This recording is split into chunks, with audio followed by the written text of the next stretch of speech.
অকাত দেখে কথা বলো, অকাতের বাইরে যেও না। তান্নু, এখনো খাবার হয়নি কেন?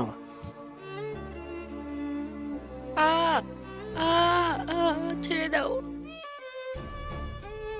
কি হয়েছে মা? মাম্মি, পাপা তোমাকে অনেক মারে না? মাম্মি, তোমাকে আমার কাছে রাখবো বড় কি হয়ে। কথা হচ্ছে সব? আর তুমি গোয়েন্দাগিরি করছো আজকাল? কাম করো মন দিয়ে, একটা চড় মারবো না? ভাই, আমি বাড়ি চলে যাব। হ্যাঁ, চলে আয়।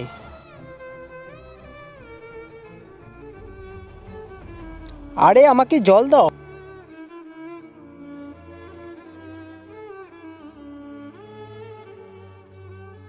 কি হয়েছে তোমার? আমার খুব শরীর খারাপ করছে, তুমি বাড়ি চলে আসো।